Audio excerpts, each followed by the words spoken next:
Hello friends, Siragadikka ஆசை என்ற எபிசோட்டில் என்ன நடக்கலாம் அப்படிங்கிறத பற்றி பார்க்கலாம். இன்றைக்கான எபிசோட் இன்ட்ரெஸ்டிங்கான எமோஷனல் எபிசோட் அப்படின்னு சொல்லலாம். முத்து மீனாவுக்கு தேவையானதெல்லாம் செஞ்சு கொடுத்ததுக்கப்புறம் செக் அண்ணாமலைக்கு கொடுக்கலான்னு முடிவு பண்ணுறாங்க. அண்ணாமலை வந்து எனக்கு இப்போ பணம் வேணாமா, உங்களோட பிஸ்னஸ்க்கு வச்சுக்கிங்க அப்படின்னு சொன்னதுக்கப்புறம் ரவி சுருதிக்கு கொடுக்கறதுக்கு முடிவு பண்ணுறாங்க.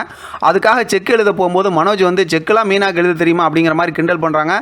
ரவி சுருதி செம்மையாக பேசி அசிங்கப்படுத்தி விட்றாங்க. ரோஹிணி ஒரு பக்கத்து கோவப்படுறாங்க. அடுத்து அந்த செக்கு கொடுக்கும்போது எல்லாம் ஃபோட்டோலாம் எடுத்துக்கிறாங்க.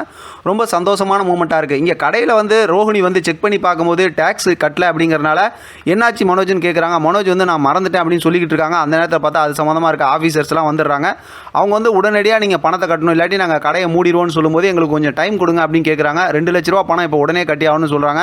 ரோஹிணி நாங்கள் ஏற்பாடு பண்ணுறோம், எங்களுக்கு 2-3 மணி நேரம் டைம் கொடுங்க அப்படின்னு சொல்லிட்டு அது விஷயமா அவங்க அம்மாட்ட பேசுறதுக்கு தான் டென்ஷன் ஆகி ஃபோன் பண்ணுறாங்களாட்டிருக்கு.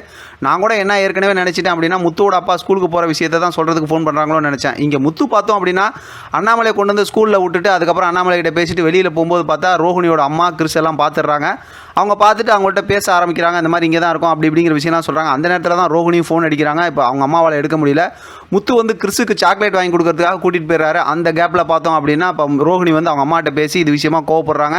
அவங்களும் சொல்லிடுறாங்க அந்த மாதிரி முத்து பார்த்துட்டாங்க அப்படின்னு. அதுக்கப்புறம் அந்த நகையெல்லாம் எடுத்துட்டு நான் சொல்கிற இடத்துக்கு வந்துரு அப்படின்னு சொல்லி அவங்க அம்மாட்ட சொல்லிடுறாங்க. மறுபடியும் ரோஹிணி சொல்லி கட் பண்ணதுக்கப்புறம் முத்து கிறிஸை கூட்டிகிட்டு வந்துடுறாங்க. அவங்கள்ட்ட பேசிட்டு அப்புறம் அங்கேருந்து கிளம்பி அவங்களும் போயிடுறாங்க. இங்கே இவங்களும் வந்துடுறாங்க. கிறிஸ் ஸ்கூலுக்கு போயிடுறாங்க.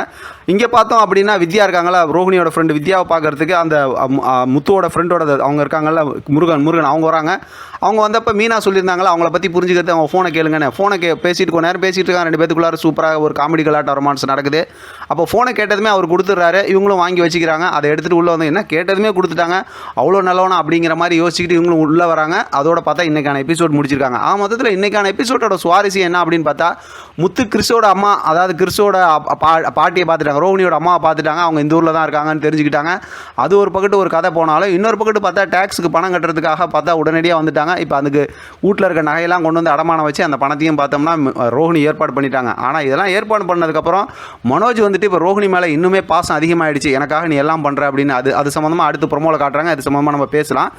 மொத்தத்தில் இன்ட்ரெஸ்ட்டாக இந்த மாதிரி தான் ஸ்டோரியை மூவ் பண்ணியிருக்காங்க. இதை பற்றின உங்களோட கருத்து கமெண்ட் பாக்ஸ் தெரியப்படுத்துங்க. தொடர்ந்து ஆதரவு கொடுங்க. தேங்க்யூ ஃபார் வாட்சிங்.